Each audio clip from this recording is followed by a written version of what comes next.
Erlangga Hartarto secara resmi mengundurkan diri dari Ketua Umum Partai Golkar. Olah TKP kematian mantan Bupati Jembrana dan istrinya, polisi temukan botol berisi cairan misterius.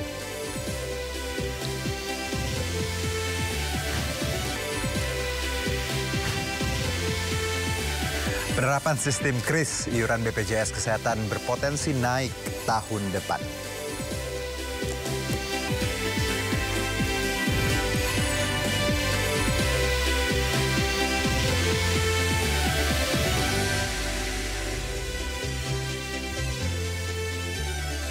Pemirsa, ingin fokus di kabinet sebagai Menko Perekonomian, Erlangga Hartarto resmi mengundurkan diri dari Ketua Umum Partai Golkar. Saya Herjino Syaputra.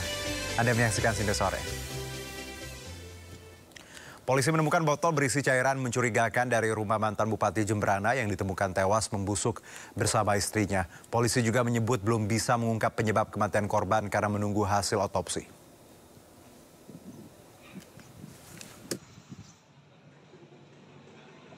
Polisi melakukan olah tempat kejadian perkara di rumah mantan Bupati Jembrana Ida Bagus Ardana dan istrinya Ayu Sri Wulan Trisna yang tewas membusuk. Dari olah TKP tersebut, polisi menemukan sebuah botol diduga berisi cairan mencurigakan mirip dengan botol semprotan nyamuk yang ditemukan di kamar Trisna. Cairan tersebut kini tengah diperiksa di Laboratorium Forensik Polda Bali. Polisi juga menyebut telah berkoordinasi dengan pihak keluarga terkait kematian korban. Penyidik dan keluarga dan juga koordinasi dengan kami di dokter forensik. Setelah kita analisis TKP, wawancara keluarga, dan penjelasan tentang otopsi, kita akan coba untuk menguak kasus ini. Pemeriksaan luarnya apa aja yang bisa ditemukan? Sementara belum bisa saya sampaikan. Kalau untuk waktu kematiannya, perkiraan kematian? Sampai saat ini diperkirakan 72 sampai 96 jam sebelum pemeriksaan. Jenazah mantan Bupati Jembrana Ida Bagus Ardana dan istrinya Sri Wulan Trisna disemayamkan di kamar jenazah RSUP Profesor Ngurah. Sementara terkait otopsi, pihaknya menyebut tidak akan bisa dilakukan maksimal karena kondisi jenazah korban sudah membusuk atau rusak. Dari Denpasar, Bali, Indira Ari, iNews melaporkan.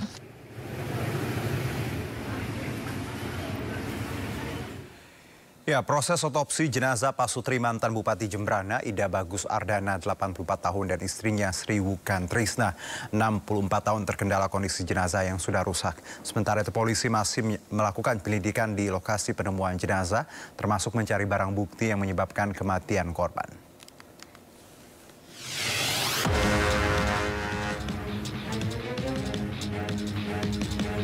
Jasad Pak Sutri mantan Bupati Jembrana Ida Bagus Ardana 84 tahun dan istrinya Sri Wulan Trisna 64 tahun masih disemayamkan di kamar jenazah RSUP Prof Ngurah Denpasar, Bali. Tim forensik menyatakan otopsi tidak bisa dilakukan secara maksimal mengingat kondisi kedua jasad korban sudah membusuk atau rusak. Tim forensik akan berusaha maksimal, termasuk diantaranya berupaya mengungkap apakah adanya kandungan racun dalam tubuh korban. Sementara itu, polisi masih melakukan penyelidikan di rumah Ida Bagus Ardana di Jalan Gurita, Sesetan, Denpasar Selatan. Garis polisi dibentangkan agar warga tidak memasuki TKP. Polisi masih mencari barang bukti yang menyebabkan kematian kedua korban. Wawancara keluarga dan penjelasan tentang otopsi, kita akan coba untuk menguak kasus ini. Pemeriksaan luarnya apa aja yang bisa ditemukan? Sementara belum bisa saya sampaikan. Kalau untuk waktu kematiannya, perkiraan kematian? Sampai saat ini diperkirakan 72 sampai 96 jam sebelum pemeriksaan. Sebelumnya penemuan jasad Pak Sutri tersebut sempat menggegerkan warga.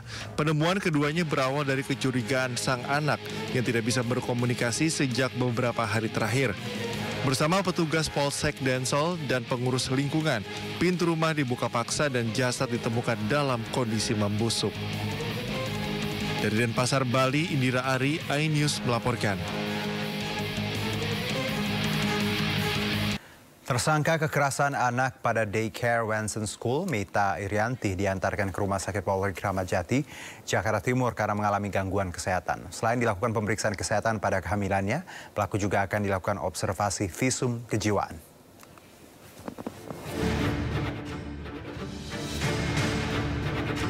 Meta Irianti, pemilik daycare yang menjadi tersangka penganiayaan 2 anak di Depok, kini harus dirawat di Rumah Sakit Polri Kramat Jati, Jakarta Timur.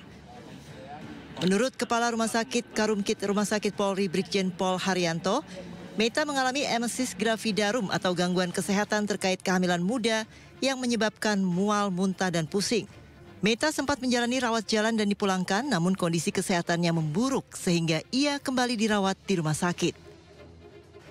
Berdasarkan hasil pengurusan kita sudah meriksa 4 orang saksi tadi, terus kita juga sudah mendapatkan keterangan yang cukup dan valid berdasarkan bukti yang cukup juga. Maka di jam 10 kita sudah melakukan penangkapan terhadap yang bersangkutan, yaitu tersangka MI. Jadi ditangkap di rumahnya dalam kondisi baik ya, sekarang sudah berada di Polres Depok. Yang bersangkutan mengakui bahwa di dalam CCTV itu adalah dirinya, ya. Jadi tidak menyangkal, jadi yang melakukan kekerasan terhadap balita ini itu merupakan terduga pelaku yang sudah kita amankan di Polres. Selama perawatan, Meta mendapatkan penanganan dari tim obstetri dan ginekologi. Jika kondisinya membaik, pihak rumah sakit segera mengembalikannya ke penyidik untuk proses hukum lebih lanjut. Pihak Rumah Sakit Polri memastikan semua prosedur medis yang diperlukan akan dilakukan sesuai dengan aturan yang berlaku, termasuk visum kejiwaan yang memerlukan observasi selama 14 hari. Dari Jakarta, Rizky Falufi, iNews melaporkan.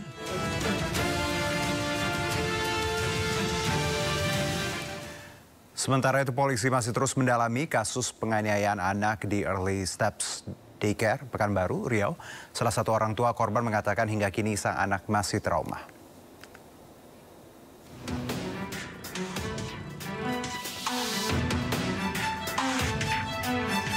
Salah satu orang tua korban penganiayaan di Early Step Daycare Pekanbaru mendatangi kantor unit pelayanan perempuan dan anak Polresta Pekanbaru.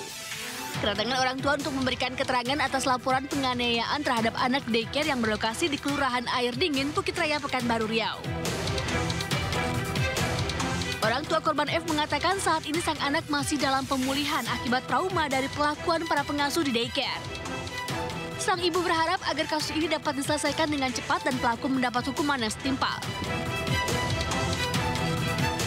Cepat selesai dan dapat hukuman yang setimpal lah gitu. Soalnya dari yang DM-an dari Instagram saya itu udah banyak korban-korban yang speak up gitu loh. Jadi berarti bukan anak saya aja yang jadi korban. Semoga tidak ada lagi korban selanjutnya setelah kasus ini. Daycare bisa ditutup dan pemilik daycare serta pelaku bisa mendapatkan hukuman. Sementara itu, menurut keterangan dari Ketua RT setempat, pemilik daycare sudah meminta izin kepada RT secara lisan untuk memindahkan tempat usahanya ke tempat tinggal pelaku. Kalau yang pemilik ini, dia orangnya super, beradaptasi juga itu sama lingkungan, bersosialisasi juga. Dia ada laporan nggak, Bu, membuat usaha ini? Dia ini kan, ini rumah dia. Sebelumnya dia buka usaha ini bukan di sini. Nah, ketika dia mau memindahkan ke sini, memang dia ada minta izin, Bu, kami mau pindah ke sini gitu. Tapi bukan untuk perizinannya, dia hanya menyampaikan bahwa dia sudah menjadi warga sini lagi. Sebelumnya dalam video yang viral di media sosial, korban diikat di kursi makan dan dianiaya oleh pemilik daycare. Pelaku juga menutup mulut korban dengan lakban dan tidak memberinya makan. Kasus ini terungkap setelah aksi penganiayaan ini direkam diam-diam oleh pengasuh daycare lainnya. Hingga kini polisi telah menetapkan 2 orang sebagai tersangka. Dari Pekanbaru, Riau, Indra Yosrizal, iNews melaporkan.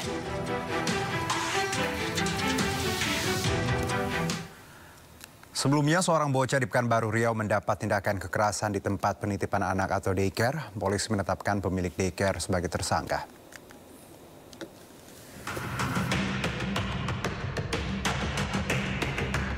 Inilah video penyiksaan anak yang dilakukan pengasuh daycare di sebuah ruko di Jalan Pendawa 5, Pekanbaru, Riau. Dalam video terlihat pengasuh anak mengikat kaki anak perempuan dengan lakban. Pelaku juga melakban mulut sang anak.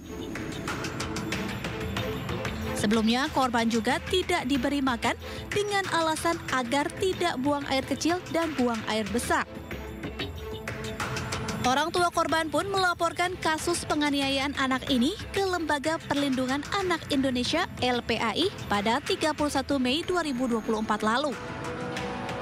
Ketua LPAI Seto Mulyadi menjelaskan bahwa korban yang berusia 4 tahun tersebut masih trauma dan tidak mau ke sekolah. LPAI juga mendesak polisi untuk segera menindak pelaku sekaligus memproses hukum pemilik daycare. Kami juga menyimpulkan bahwa ini adalah fenomena gunung es yang banyak terjadi di berbagai tempat, yaitu kekerasan terhadap anak yang kadang-kadang tidak terdeteksi oleh lingkungan. Laporan ini berawal dari tanggal 31 Mei 2024 di sudut tempat penitipan anak yang tempat D. Polisi telah menetapkan pemilik tempat penitipan anak Early Steps Daycare sebagai tersangka. Saat ini, tempat penitipan anak Early Step Daycare yang diduga tidak memiliki izin sudah tutup sejak beberapa bulan lalu. Dari Pekanbaru, Riau, Indra Yusrizal, iNews melaporkan. Polda Metro Jaya telah mengidentifikasi AD pemeran video asusila yang diduga mirip anak musisi. Saat ini polisi telah menangkap 2 orang yang disebut sebagai penyebar video tersebut.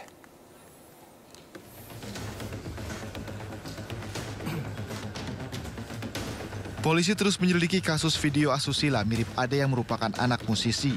Polda Metro Jaya mengaku telah mengantongi identitas pemeran pria dalam video tersebut.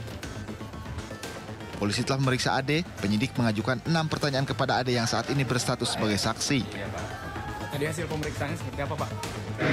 Apakah saksi ini adalah orang yang ada di video tersebut? Kemudian jika benar, maka dibuatnya kapan, prosesnya bagaimana, kemudian bagaimana video ini bisa tersebar dan lain sebagainya. Objek perkaranya adalah penyebaran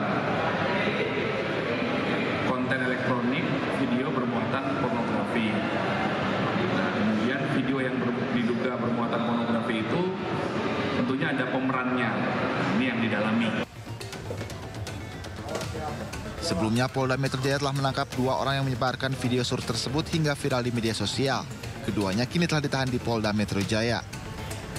Dari Jakarta, tim liputan iNews melaporkan.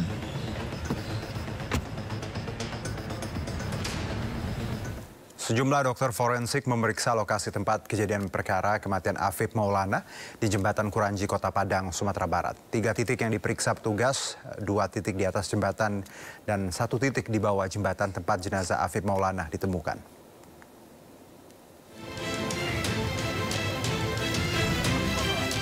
Perhimpunan Dokter Forensik dan Mediko-Legal Indonesia (PDFMI) yang terlibat ekshumasi pada jasad Afif Maulana mendatangi Jembatan Kuranji, Kota Padang, Sumatera Barat. Terdapat 3 titik yang diperiksa petugas, 2 titik di atas jembatan dan 1 titik di bawah jembatan, di mana jasad Afif Maulana ditemukan. Dokter forensik yang tahu karena mereka lah yang melakukan untuk menambah masukan informasi ketika nanti dikaitkan dengan otopsi. Memastikan bahwa semua sudah berjalan dengan baik dan lancar. Sekali lagi untuk hasil itu nanti ahlinya yang bicara. Kita tunggu saja nanti. Sebelumnya jasad Afif diotopsi di Rumah Sakit Bayangkara Polda Sumbar. Awalnya Afif diduga tewas akibat kecelakaan dan ditemukan pencari sampah di bawah jembatan Kuranji. Namun hasil investigasi LBH Padang menyebut korban tewas dianiaya oknum polisi yang berpatroli. Sementara Polda Sumbar menyebut Afif tewas akibat terjatuh dari atas jembatan dan bukan karena penganiayaan oleh oknum anggota Ditsamapta Polda Sumbar yang mengamankan 18 remaja konvoi motor saat akan tawuran. Dari Padang, Sumatera Barat, Budi Sunandar, iNews melaporkan. Mantan terpidana kasus Vina Sakatatal menjalani sumpah pocong untuk menguatkan keyakinan bahwa dirinya tidak bersalah. Sumpah pocong digelar di Cirebon, Jawa Barat dengan disaksikan warga setempat dan tanpa kehadiran Ibtu Rudiana.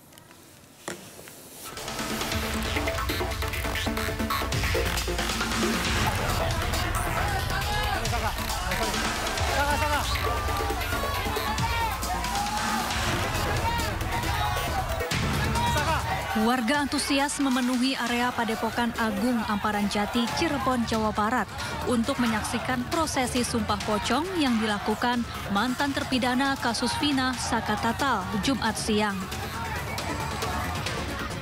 Didampingi tim kuasa hukumnya, Sakatatal memasuki area Padepokan lalu berbaring di atas kain kafan yang telah ditaburi bunga. Saka juga sempat dimandikan terlebih dahulu. Kemudian Saka bersumpah bahwa ia tidak terlibat dalam kasus kematian Vina dan Eki. Ya alhamdulillah lega. Jadi dari dulu Saka tuh sebenarnya kesel tuh, banyak orang yang menyudutkan bahwa Saka ini pelakunya. Saka tuh harus ngomong kayak gimana sih buat semua orang tuh percaya bahwa Saka ini tidak pernah melakukan apa yang dituduhkan. Nggak ada cara lain selain sumpah pocong. Dan keluarga semua mendukung ya Saka? Keluarga alhamdulillah mendukung. Ya, yang hadir di 2016, saya yakin Sakatatal dan 7 terpidana lainnya nggak pernah melakukan pembunuhan. Nggak pernah melakukan. Saya meyakini itu kecelakaan. Bapak Kapolri ada anak kecil dulu 15 tahun. Sekarang sudah dewasa, dia umur 23 tahun. Dia mencari keadilan sampai segininya.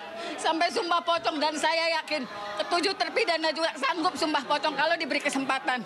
Saya yakin ya Allah sampai segininya, anak Indonesia sampai segininya nyari keadilan ya Allah.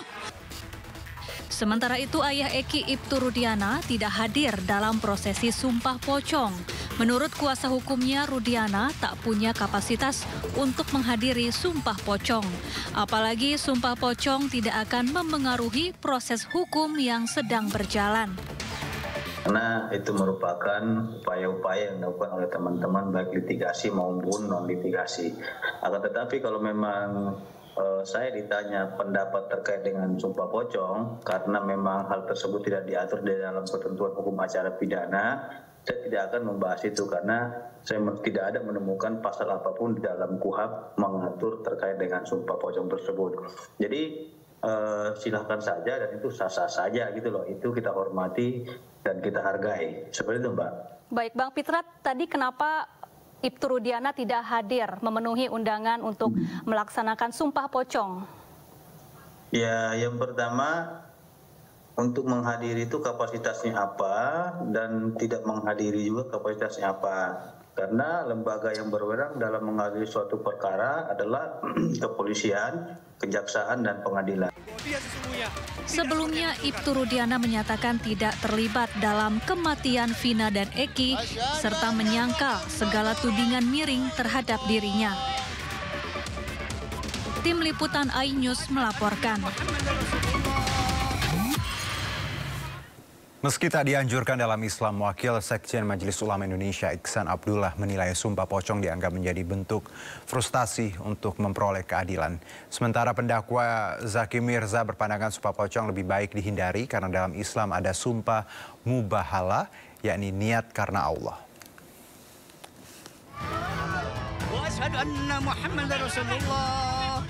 Sakatatal menjalani prosesi sumpah pocong di Padepokan Agung Amparan Jati, Desa Lurah, Kabupaten Cirebon, Jawa Barat. Prosesi sumpah ini dilakukan menjawab tantangan bahwa Sakatatal sama sekali tidak berbohong dan tidak terlibat di kasus Vina meskipun telah menjalani hukuman sebagai terpidana. Melihat fenomena ini, Ustadz Zaki Mirza tidak menampik bahwa sumpah pocong menjadi budaya di Indonesia dan rata-rata dilakukan Muslim. Namun sumpah pocong lebih baik dihindari karena dalam agama Islam ada konsep sumpah muhabalah, sumpah dengan niat karena Allah. Dalam agama kita, secara konteks agama, bersumpah yang paling tinggi itu adalah mubahalah ya. Di mana biasanya untuk urusan-urusan yang tidak bisa dibuktikan secara logis, dibuktikan secara konkret, atau tidak ada bukti-bukti yang otentik. Maka berlakulah sumpah mubahalah. di mana di situ ada saksi dan langsung Allah Subhanahu wa Ta'ala yang menjadi saksi kan gitu. Nah sebenarnya sumpah pocong ini dalam agama kita konsepnya sama dengan mubahalah. Tapi karena ada akulturasi budaya yang sampai sekarang pun tidak ada literasi yang akurat, yang pasti, yang fix, berasal dari zaman kerajaan apa, itu yang tidak bisa dipastikan. Sementara itu, menurut Wakil Sekjen Majelis Ulama Indonesia, Ihsan Abdullah, menyatakan tradisi sumpah pocong merupakan salah satu bentuk keputusasaan dalam memperoleh keadilan di Republik ini. Ini kan sebetulnya bentuk keputusasaan ya dari masyarakat bagaimana menembus dinding-dinding keadilan yang sedemikian rupa sehingga masyarakat mendekati frustasi. Nah, ini saya kira penegakan carut-marut penegakan hukum di Indonesia yang tentu saja menjadi perhatian kita semua bagaimana hukum bisa ditegakkan. Nah, bentuk lain dari cara memperoleh keadilan karena merasa tidak bersalah tetapi terus disangkakan tentu ada banyak yang dilakukan oleh masyarakat. Di antaranya adalah ya melakukan sumpah pocong ini. Padahal di dalam agama Islam tentu ya tidak ada yang namanya sumpah pocong. Lantas, apakah sumpah pocong ini bisa memastikan bahwa Saka Tatal sama sekali tak berbohong? Jika demikian, lantas siapa yang berbohong? Tim Liputan iNews melaporkan. Iuran BPJS Kesehatan berpotensi naik. Informasi lengkapnya usai jeda berikut.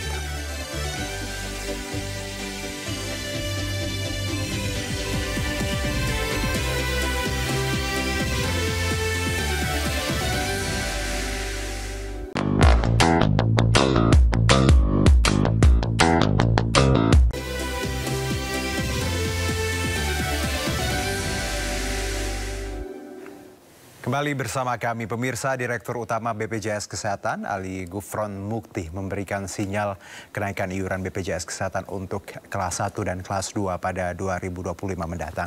Gufron mengungkapkan potensi kenaikan seiring dengan kelas rawat inap standar yang mulai berlaku Juni 2024.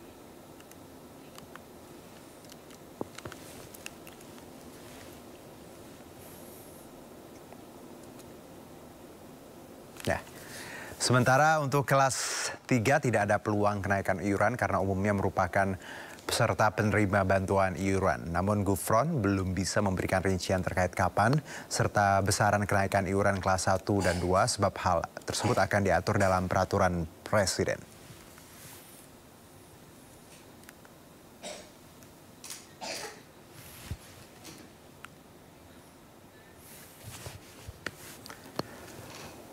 Presiden Jokowi telah menghapus sistem kelas di BPJS Kesehatan diganti dengan kelas rawat inap standar atau KRIS yang mulai berlaku Juni 2025.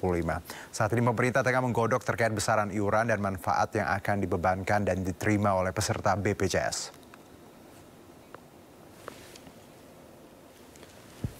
Ya, Presiden Jokowi resmi menghapus sistem kelas BPJS Kesehatan. Dengan sistem baru ini tidak ada lagi kelas 1, 2, dan 3 seperti yang sekarang yang membedakan ruang perawatan berdasarkan nilai iuran peserta. Nantinya iuran peserta BPJS akan disamakan namun angkanya belum diumumkan. Kementerian Kesehatan saat ini masih menggodok peraturan Menteri Kesehatan yang akan mengatur teknis sistem kelas rawat inap standar KRIS di seluruh rumah sakit yang bekerja sama dengan BPJS Kesehatan. Sementara itu Menteri Kesehatan Budi Gunadisadikin mengatakan kebijakan baru ini akan meningkatkan kualitas pelayanan kesehatan. Ya ini karena perpresnya baru ditandatangani ya, untuk langkah selanjutnya kan memang kita harus melakukan revisi ya terhadap beberapa peraturan Menteri Kesehatan, termasuk juga penetapan iuran mengenai BPJS ini. Karena kita harus menghitung juga manfaat apa setelah penerapan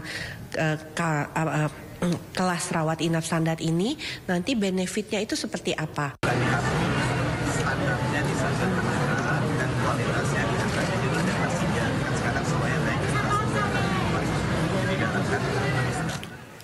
Ya, BPJS Kesehatan akan menerapkan kelas rawat inap standar paling lambat akhir Juni tahun depan dengan kelas rawat inap KRIS yang fasilitas yang diperoleh peserta jaminan kesehatan nasional akan disamaratakan.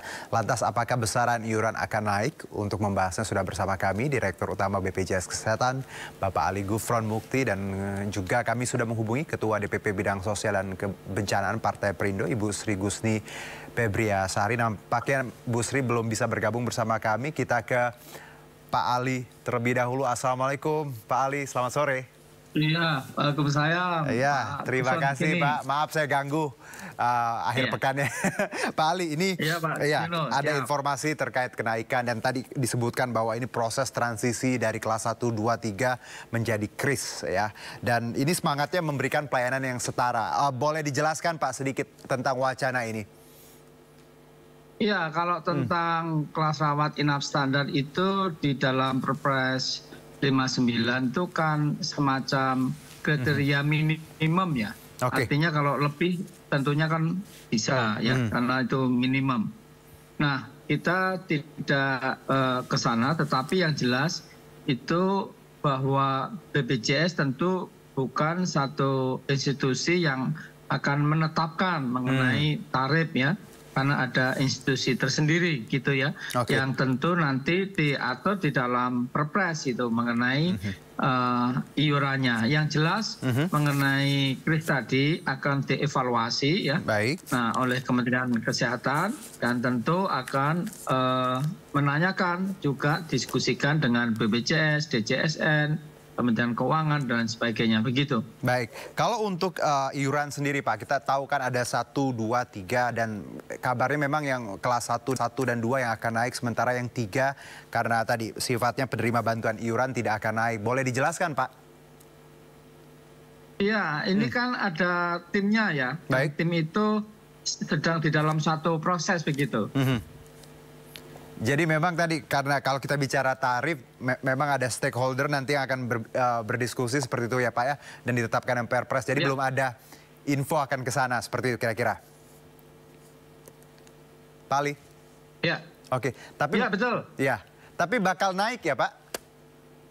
Ya, yang jelas di dalam peraturan itu ya, peraturan itu setiap 2 tahun ya itu diperkenankan untuk naik ya. Nah, ini kan sudah sekitar 4 tahun ya belum naik begitu. Oke, jadi memang kalau dalam aturannya paling tidak 2 tahun tadi harusnya naik ya Pak ya? Iya. Oke, baik. Saya ke Bu Sri. Ibu Sri, Assalamualaikum. Halo Bu Sri. Ya, Waalaikumsalam warahmatullahi wabarakatuh. Jelas suara saya sore, ya. Prof. Gufron. Suara saya terdengar? Ya, Bu Sri. Baik, Bu Sri. Oke, Bu Sri langsung saja kalau kita bicara mengenai wacana iuran naik BPJS ini kan sensitif sekali kata naik di tengah kita tahu bahwa keadaan yang mungkin tidak semuanya baik. Anda sendiri melihatnya seperti apa? Bu Sri? Ya, siap. Ya, terima kasih Mas Juno. Mohon maaf Mas Juno, Prof. Gufron baru bisa tersambung ya, tadi ada kendala teknis. Jadi yang jelas memang kalau kita menyikapi kan sebenarnya ini adalah, mungkin tadi saya dengar terakhir ya Prof. Gufron menyampaikan bahwa terkait iuran ini kan masih dalam tahap pembahasan ya Prof ya, dengan pihak-pihak terkait. Nah, yang jelas kami menyikapi dengan adanya peraturan pemerintah ya, peraturan presiden terkait dengan kelas rawat inap ini. Yang jelas kami sebenarnya secara umum kami itu mendukung adanya perbaikan layanan yang diterima oleh peserta BPJS, yang dalam hal ini memang sebelumnya yang kami ketahui ya Prof. Gufron mohon dibenarkan jika salah, bahwa memang dalam Perpres sebelumnya itu belum diatur terkait standar minimum untuk layanan kelas rawat inap peserta BPJS Kesehatan ini.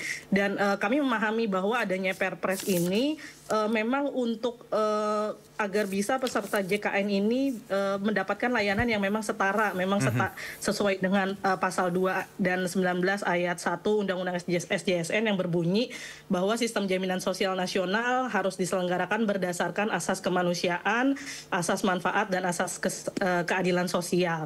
Yang memang Jadi kelas berapapun peserta JKN dalam Perpres yang baru ini harus bisa mendapat manfaat yang dalam hal ini adalah manfaat non medis ya Prof ya, manfaat yang menunjang pelayanan kesehatan termasuk pelayanan fasilitas ruang perawatan. Jadi pada pelayanan rawat inap yang mencakup jadi ada sarana prasarana, terus juga ada jumlah tempat tidur dan peralatan yang diberikan berdasarkan kelas rawat inap standar. Jadi yang jelas kami mendukung nih Mas Juno adanya perbaikan layanan yang diterima ini agar memang tadi tidak ada pembedaan layanan baik dari segi fasilitas ruang perawatan ataupun pelayanan rawat inap yang didapatkan oleh peserta JKN ini. Itu yang pertama. Dan yang kedua memang menanggapi adanya peraturan presiden ini kelas rawat inap standar ini kan memang diatur disebutkan ada 12 kriteria standar ya Mas ya yang tertuang dalam Perpres nomor 59 tahun 2024 ini. Nah memang ini perlu segera diatur lebih lanjut terkait bentuk kriteria dan penerapannya melalui peraturan menteri yang memang hari ini sama-sama kita tunggu ya Prof Gufron. Jadi memang dalam hal ini juga kami menekankan bahwa pemerintah perlu mempertimbangkan kemampuan rumah sakit, khususnya kan dalam hal ini ada rumah sakit swasta dan rumah sakit pemerintah juga ya. Dalam pengimplementasiannya ini kelas rawat inap standar harus mengingat bahwa penyesuaian layanan rawat inap ini juga memerlukan pembiayaan yang tidak semua rumah sakit tuh punya kemampuan kayak gitu kan, punya kemampuan atau punya pembiayaan yang cukup kayak gitu. Nah pembiayaan ini mungkin karena kan kita lihat perlu penyesuaian ya, karena kan dalam 12 kriteria standar kelas rawat inap standar ini kan ada 12 kriteria dari mulai kayak ventilasi, terus juga kamar mandi dalam dan lain-lain, dan itu juga perlu dilihat nih, perlu dilihat untuk bisa memenuhi layanan itu. Itu sih Mas yang perlu kita lihat. Bu Sri, tadi semangatnya bahwa kita tahu rawat inap kan memang tadi ada 4 tempat tidur dalam satu ruangan, itu juga disebutkan bagaimana nantinya plannya seperti itu. Dengan kata lain bahwa ketika memang ada perbaikan tadi kesetaraan dan peningkatan lah kualitas, tentu akan diikuti dengan iuran yang akan naik. Kalau Anda melihat kita punya kelas 1, 2, 3, setahu saya kelas 1 ada di 150.000, kelas 2 di 100.000, sementara kelas 3 karena subsidi di 35.000. Concern Anda terkait harga ini, kalaupun naik idealnya seperti apa, Bu Sri? Mungkin kalau misalkan terkait persentase ataupun biaya kenaikannya bukan kapasitas kami ya Mas ya. Ya tapi sebagai masyarakat dan juga ya yang melihat kebijakan ini. Siap. Kalau kami sih Mas ya dari Partai Perindo ini melihat bahwa dan mendorong untuk benar-benar pemerintah atau pihak stakeholder terkait benar-benar mengkaji besaran iuran yang memang pada akhirnya poin kita adalah tidak memberatkan bagi para peserta kayak gitu ya Mas ya. Kalau hari ini kita ada 35.000 untuk kelas 3, terus 100.000 kelas 2 dan kelas 1 di angka 150.000, ini benar-benar harus semuanya pihak-pihak terkait, dalam hal ini mungkin ada DJSN, terus ada BPJS Kesehatan, ada Kementerian Kesehatan dan Kementerian Keuangan ya, benar-benar mengkaji itu karena dan kita juga mendorong untuk agar adanya transparansi dan akuntabilitas nih dari tata kelola keuangan BPJS yang ada hari ini ya gitu, karena jangan sampai nanti pada akhirnya yang pertama kita tetap standnya jangan sampai memberatkan masyarakat yang pada hari ini kan kita besarannya ya ada PBI kan memang tadi ada subsidi juga dari 42.000 ke 35.000 kayak gitu Mas. Jadi yang jelas ini perlu duduk bareng dan benar-benar dihitung secara tepat kayak gitu, dan pada akhirnya ya tadi tidak memberatkan masyarakat sebagai pihak yang menjadi peserta BPJS ini. Oke, baik. Saya ke Pak Ali lagi. Menarik bahwa kita tadi semangatnya tidak ingin memberatkan, tapi tentunya ketika ada perbaikan akan ada sedikit mungkin kenaikan. Nah, untuk Anda sendiri Pak, walaupun tadi Anda berkali-kali menyebutkan bahwa peraturan masih digodok, semuanya masih didiskusikan dengan para stakeholder. Tapi kalau kita bicara angka Pak, apakah nanti tidak akan, tentunya tidak ada single tarif, jadi tiap kelas beda-beda iurannya, tapi terutama untuk yang PBI kelas 3 pasti akan lebih ringan, seperti itu Pak? Enggak begitu. Tadi kan disampaikan kelas dihapus. Apa memang dihapus kok? Sekarang Anda bilang kelas-kelas gitu. Iya. Tidak. Nah, ya. Jadi boleh dijelaskan Pak, sebenarnya kelas dihapus atau tidak atau seperti apa? Enggak, saya kira kelas enggak dihapus. Oke. Iya. Saya kira masih ada tuh di rumah sakit itu ada kelas. Ya kelas standar ada dengan 12 kriteria itu ya tentu masih ada kelas 1, ya ada VIP, saya kira masih itu, seperti itu. Jadi tentu yang paling penting sebetulnya public private partnership, jadi kerjasama antara swasta dan pemerintah di dalam pembiayaan ya kesehatan, pembiayaan keseluruhan sekarang ini sudah sekitar 600 triliun ya. Lebih bahkan ya. Nah itu BPJS membiayai kurang lebih ya tahun depan itu sekitar 200 triliun ya. Nah itu tentu yang orang-orang menengah atas ya ini diharapkan kan juga berpartisipasi gitu untuk membiayai yang 600 triliun apalagi yang keluar negeri kayak gitu. Nah tentu kalau tadi disampaikan oleh Bu Sri mengenai 35.000 itu aslinya iurannya itu 42.000, yang 7.000 disubsidi ya. Betul. Disubsidi oleh pemerintah, tapi cost-nya, biayanya itu iurannya itu 42.000 begitu. Begitu, itu yang kelas 3 ya. Yang betul yang kelas 2 tadi 100, kelas 1 150.000 itu sampai sekarang seperti itu. Oke, itu yang saya maksudnya Pak Ali, bahwa kelas 1, 2, 3 itu kalaupun akan naik, apakah kelas 3 tadi punya pertimbangan khusus karena tadi memang PBI kan Pak? Ya. Ya, jadi kalau ya kelas 3 sekarang ini kan 35.000 dari katakanlah PBPU peserta bukan penerima upah disubsidi yang 7.000 antara pemerintah pusat dan pemerintah daerah begitu. Jadi aslinya itu adalah tarifnya itu 42.000 begitu yang PBI tadi ya, atau bukan PBI yang kelas katakanlah peserta bukan penerima upah yang membayar itu sebetulnya meski dia bayar 35.000 tapi sebetulnya tarifnya itu adalah iurannya itu adalah 42.000 gitu. Oke. Termasuk yang PBI ya. PBI sebetulnya 42.000 gitu. Iya. Baik, baik. Berarti dengan kata lain kalau kita bicara harga, angka belum ada ya Pak ya. Ketetapan seperti apa masih digodok seperti itu kira-kira. Masih digodok karena di dalam Perpres ini kan harus ada ini Pak, istilahnya ada yang memiliki kewenangan ya untuk mengajukan gitu, memperkasai lah gitu, kementerian atau lembaga gitu. Baik, pasti akan naik tapi belum tahu angkanya seperti apa. Tapi tadi semangatnya semoga tidak memberatkan ya Pak ya. Nah, kalau bicara mengenai... Iya, itu harus dikaji Pak. Ya, baik. Pak Ali, kalau bicara mengenai tadi, Bu Sri juga menyebutkan bagaimana fasilitas. Ini kan ada 12 kriteria untuk pihak rumah sakit yang harus dipenuhi minimal, ketika... ya? Iya, minimal 12 itu. Bagaimana Anda melihat ya infrastruktur rumah sakit kita terkait dengan wacana kris ini? Iya, tentu rumah sakit bisa ditanya di teman-teman rumah sakit. Kan ada asosiasinya, ada Persi, ada Arsada, ada ARSI, Asosiasi Rumah Sakit Swasta Indonesia, dan lain sebagainya. Itu banyak sekali. Oke, tapi dari pandangan Anda, siap tidak sih Pak, kalau kita lihat? Justru itu, kalau siap apa tidak kan mereka yang punya rumah sakit gitu. Oke, baik. Ke Bu Sri.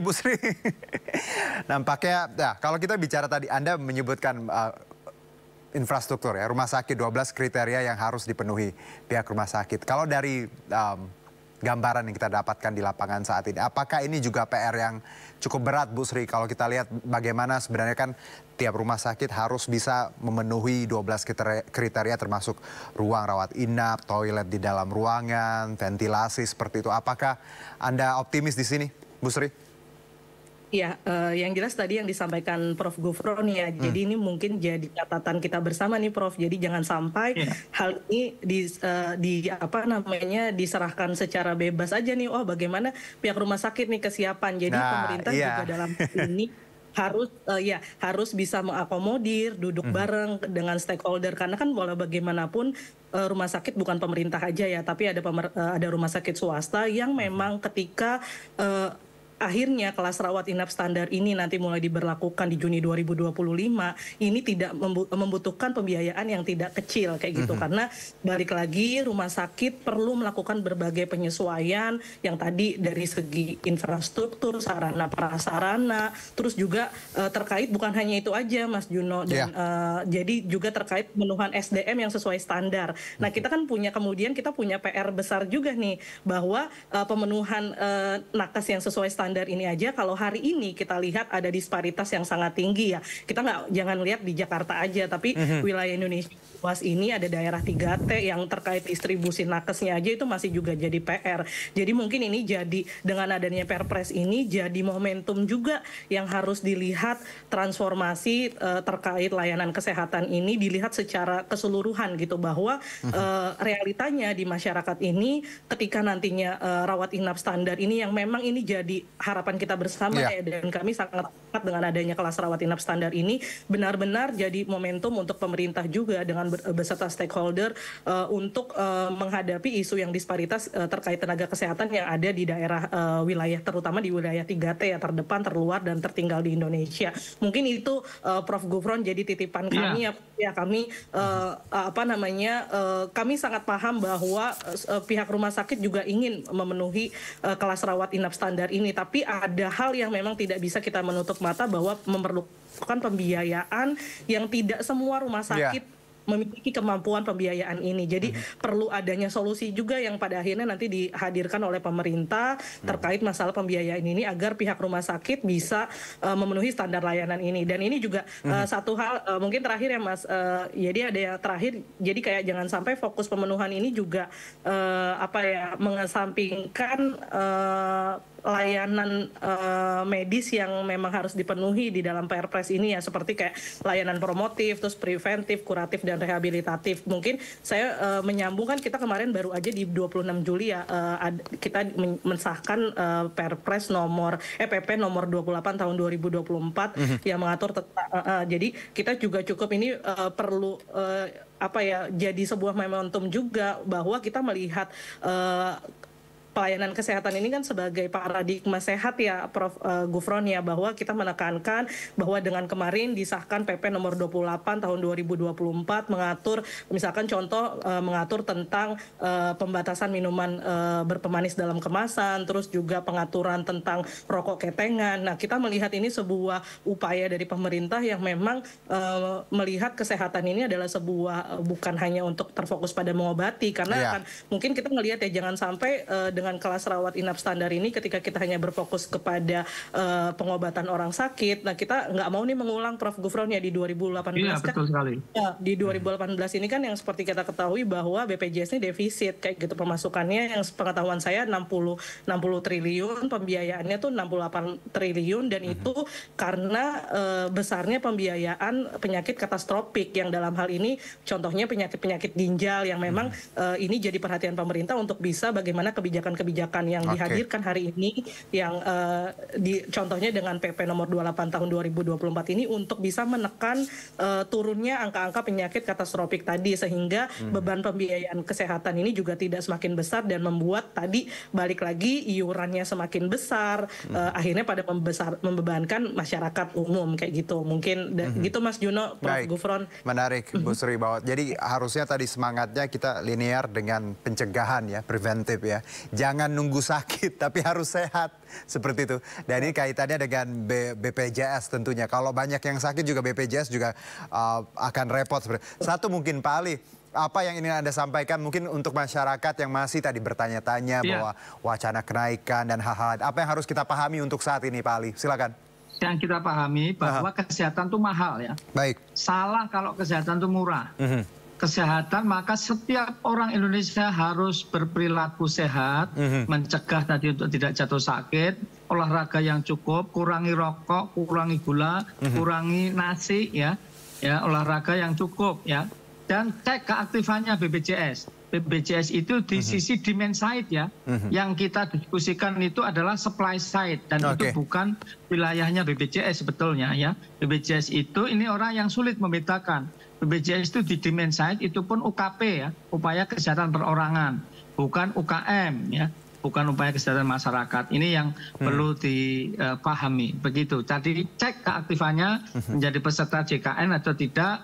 Nah, kalau tidak harus segera dicek, dan kita bersyukur karena kemarin ISA, International Social Security Association, anggotanya 162 negara, mengapresiasi Indonesia untuk USC Award. Karena Indonesia telah mencapai 98% ya, tetapi ada yang beberapa orang kemudian mulai tidak begitu concern, kemudian nunggak atau kemampuannya tadi menjadi permasalahan, sehingga penaikan iuran tentu betul tadi ya harus didiskusikan di publik ya, siapa yang harus kemudian naik, siapa yang tidak dan lain sebagainya. Jadi partisipasi debat publik perlu. Demikian. Baik, Pak Ali, Bu Sri, terima kasih atas insight-nya. Tadi kita garis bawahi partisipasi, tadi juga jadi perhatian kita, plus juga pola hidup sehat ini harus kita miliki, biar tadi bahwa kalau kita sehat ya otomatis nggak perlu repot-repot ya Pak ya ke rumah sakit. Bu Sri dan Pak Ali, terima kasih atas perbincangan sore di akhir pekan ini. Sehat-sehat untuk kita semua. Terima kasih Pak, Bu. Terima kasih Mas Jono, Prof. Gufron. Baik, kita lanjutkan pemirsa ke informasi berikutnya. Kami akan kembali usai jeda berikut. Tetap bersama kami.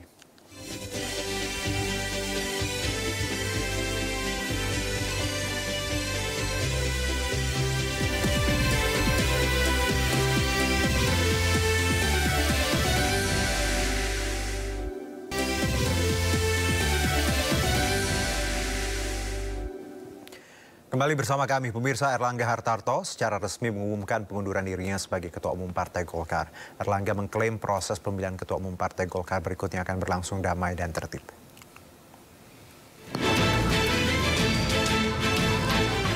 Dengan alasan menjaga keutuhan Golkar dan memastikan lancarnya transisi pemerintahan pusat dari Presiden Joko Widodo ke Presiden terpilih Prabowo Subianto, Airlangga Hartarto secara resmi mengumumkan pengunduran dirinya sebagai Ketua Umum Partai Golkar pada Sabtu malam 10 Agustus 2024. Menurut Airlangga, Golkar akan menyiapkan mekanisme pemilihan Ketua Umum berikutnya sesuai ketentuan anggaran dasar anggaran rumah tangga. Airlangga mengklaim proses pemilihan Ketua Umum Partai Golkar berikutnya akan berlangsung damai dan tertib. Saya Airlangga Hartarto, setelah mempertimbangkan dan untuk menjaga keutuhan Partai Golkar dalam rangka memastikan stabilitas transisi pemerintahan yang akan terjadi dalam waktu dekat, maka dengan mengucapkan Bismillahirrahmanirrahim, serta atas petunjuk Tuhan Yang Maha Besar, maka dengan ini saya menyatakan pengunduran diri sebagai Ketua Umum DPP Partai Golkar. Pengunduran diri ini terhitung sejak semalam, yaitu Sabtu 10 Agustus 2024. Airlangga Hartarto sendiri menjabat Ketua Umum DPP Partai Golkar sejak 2019 untuk masa jabatan selama 5 tahun sampai 2024. Dalam beberapa kesempatan, Airlangga telah mengumumkan niatnya kembali mencalonkan diri sebagai Ketua Umum dalam Munas Partai Golkar pada Desember 2024. Dengan mundurnya Airlangga, Partai Golkar dapat menggelar musyawarah nasional luar biasa yang dapat digelar mendahului jadwal Munas. Tim Liputan iNews melaporkan. Sementara itu, Wakil Ketua Umum Partai Golkar Ahmad Doli Kurnia menyebut pengunduran diri Airlangga Hartarto disampaikan terlebih dahulu secara internal. Airlangga ingin fokus menjaga stabilitas pemerintahan di masa transisi menuju kepemimpinan Prabowo Subianto, sekaligus fokus pada posisinya sebagai Menteri Koordinator Bidang Perekonomian Republik Indonesia. Pak Airlangga lebih memilih konsentrasi sebagai Menko Perekonomian karena banyak program-program yang memang harus disesuaikan, yang itu juga menjadi tugas dan tanggung jawab Pak Airlangga ya. Jadi transisi di masa kepemerintahan Pak Jokowi ini kan harus juga dituntaskan dan harus disenambungkan dengan program pemerintahan yang akan datang di bawah Pak Prabowo kan dan Pak Gibran gitu. Jadi Ketua Umum kami akan konsentrasi menangani masalah itu. Cukup ya? Pak Airlangga kan baru saja meninggalkan rumah dinas beliau kemana ya? Ke IKN. Kan nanti malam ada, besok mau rapat kabinet. Nanti malam kan ada dinner ya. Pak Presiden, Pak Jokowi mengundang semua anggota kabinet. Kalau tidak salah juga dengan para gubernur atau apa gitu. Jadi persiapan untuk rapat kabinet besok di IKN. Untuk kali pertama, upacara Hari Ulang Tahun Kemerdekaan RI akan digelar di Istana Negara Ibu Kota Nusantara 17 Agustus mendatang. Prosesi kirap bendera merah putih dimulai dari Monas, Jakarta Pusat, kemudian dibawa ke Bandara Halim Perdana Kusuma dan diterbangkan ke IKN.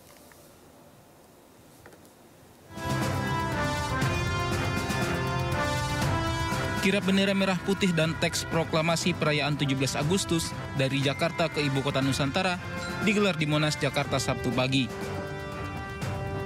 Kirap sebagai bagian dari upacara perayaan kemerdekaan Indonesia yang untuk pertama kalinya akan digelar di IKN Kalimantan Timur. Cawan Monas jadi prosesi awal kirap bendera pusaka. Prosesi kirap dipimpin langsung oleh Kepala Sekretariat Presiden Heru Budi Hartono. Heru Budi menyerahkan duplikat bendera merah putih dan teks proklamasi yang ada di ruang kemerdekaan Monas kepada tim Purna Paskibraka 2023. Kacina Ozora dari Kalimantan Tengah bertugas membawa bendera pusaka. Adapun Kaila Azahra Purnama dari Sumatera Selatan bertugas sebagai pembawa teks proklamasi.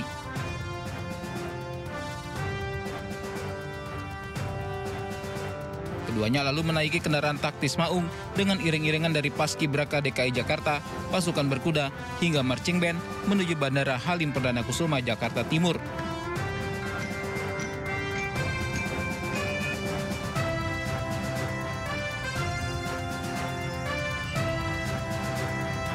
Sepanjang jalan, warga tumpah ruah menyaksikan iring-iringan kirap bendera merah putih yang akan digunakan untuk upacara peringatan Hari Ulang Tahun ke-79 Kemerdekaan Republik Indonesia di Ibu Kota Nusantara. Warga antusias menyaksikan langsung iring-iringan kirap yang melewati sejumlah jalan protokol Jakarta.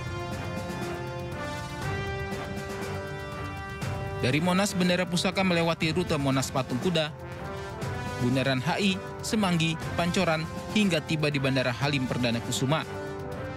Total rute yang dilewati mencapai sekitar 16 km. Tiba di Bandara Halim Perdana Kusuma, bendera pusaka dan teks proklamasi akan langsung diterbangkan ke Bandara Sultan Haji Muhammad Sulaiman, Sepinggan, Balikpapan. Bendera pusaka juga disambut oleh pasukan kirap khusus yang mengawal Sang Saka sampai ke Istana Negara di IKN. Dari Jakarta, tim liputan melaporkan. Ribuan penonton antusias menyaksikan kirap bendera pusaka dan naskah proklamasi di sepanjang jalan protokol Jakarta. Untuk menyemarakan suasana, sejumlah penonton mengenakan kostum adat sejumlah daerah sebagai lambang keberagaman suku dan budaya.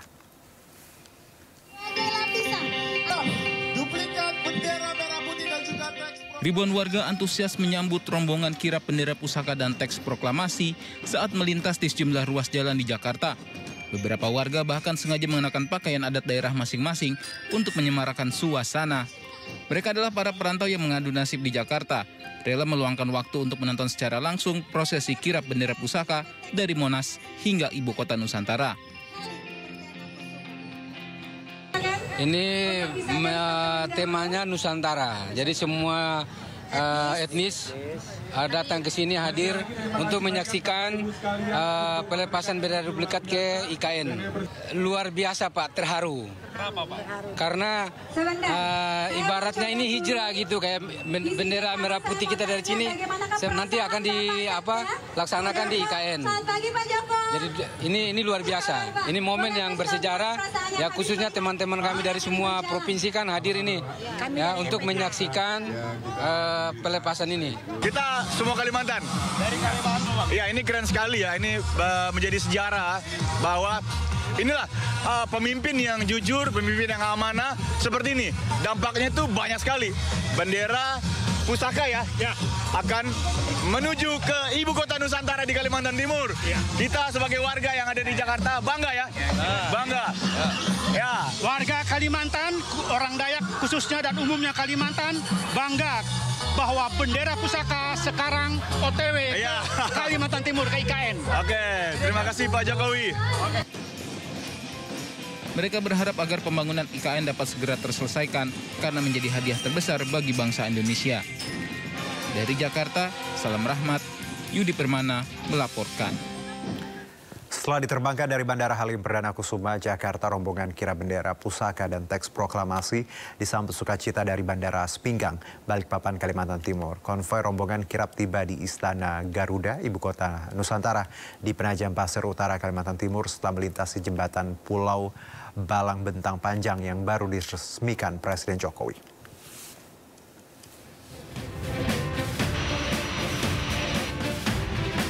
Rombongan pembawa duplikat bendera pusaka dan teks proklamasi tiba di Bandar Udara Internasional Sultan Haji Muhammad Sulaiman, Sepinggan, Balikpapan, Kalimantan Timur.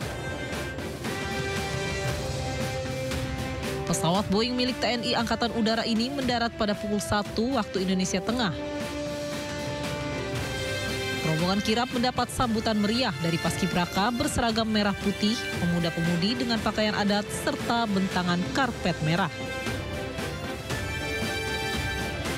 Duplikat bendera merah putih dibawa oleh Purna Paskibraka 2023 Kacina Ozora dari Provinsi Kalimantan Tengah. Sementara teks proklamasi dibawa oleh Keila Azahra Purnama dari Provinsi Sumatera Selatan. Momen bersejarah ini mencatat untuk pertama kalinya kedua benda pusaka dibawa keluar kota Jakarta. Pasukan inti kirap kemudian menaiki kendaraan taktis menuju Istana Garuda, Ibu Kota Nusantara di Penajam Pasir Utara, Kalimantan Timur. Layaknya perjalanan rombongan kirap dari Monas menuju Bandara Halim Perdana Kusuma di Jakarta, konvoi kirap menuju IKN juga diiringi warga yang berdiri di pinggir jalan.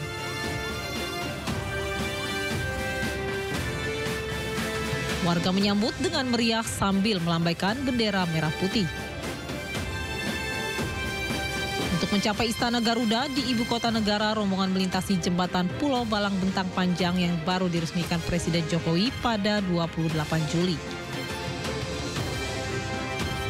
Jembatan ini menghubungkan Balikpapan dengan kawasan Ibu Kota Negara. Para pelajar SD hingga SMA berbaris di pinggir jembatan menyambut rombongan kirap yang melintas.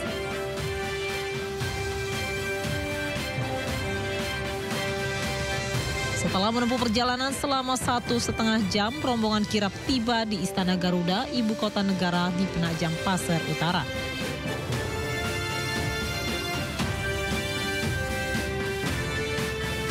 Duplikat bendera merah putih kemudian diserahkan kepada Purna Paskibraka 2023, Naila Aulita Al-Kubra Sinapoy dari Provinsi Banten.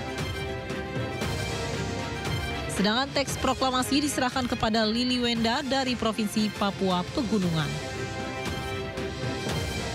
Pada 17 Agustus pekan depan, duplikat bendera merah putih akan diserahkan Presiden Joko Widodo kepada tim Paskibraka 2024 untuk dikibarkan di Istana Garuda IKN dalam rangkaian peringatan kemerdekaan Republik Indonesia ke-79. Tim Liputan melaporkan.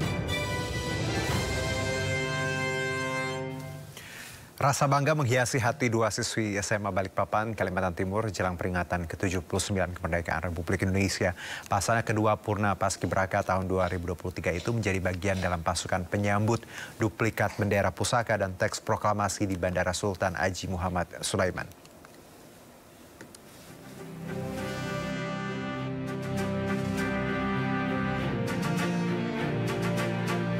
Rasa bangga menghiasi hati Hoirin dan Jessica, siswi SMA 4 dan 3 Negeri Balikpapan, Kalimantan Timur. Pasalnya, Hoirin dan Jessica menjadi bagian dari 38 pelajar SMA yang ditugaskan menjadi tim penyambut duplikat bendera pusaka dan teks proklamasi. Kedua siswi ini merupakan Purna Paskibraka tahun 2023. Hoirin merupakan anggota Paskibraka HUT Republik Indonesia ke-79 tingkat Provinsi Kalimantan Timur. Sementara Jessica pernah bertugas membawa baki pada prosesi penurunan bendera pusaka. Tentunya sangat bangga pada diri saya sendiri dan juga untuk sekolah, keluarga, dan terutama untuk Kota Balikpapan karena menjadi tempat membawa bendera pusaka yang akan dikibarkan nanti di IKN. Tentunya awalnya nggak nyangka banget karena di pikiran kami tim Paskibraka Kota Balikpapan mungkin tidak akan berkontribusi karena bagi kami mungkin yang akan diajak kontribusi itu merupakan Paskibraka nasional, tetapi dapat info dari kakak-kakak atas ternyata Paskibraka Kota Balikpapan juga dilibatkan. Sebelum kembali mengenakan seragam Paskibraka di Bandara Sultan Haji Muhammad Sulaiman Sepinggan Balikpapan, latihan demi latihan dijalani dua putri kebanggaan Kalimantan Timur ini. Dari Balikpapan, Kalimantan Timur, Mukmin Aziz melaporkan. 61 orang tewas dalam kecelakaan pesawat di Vinhedo, Brazil. Tetap bersama kami di Sini Sore.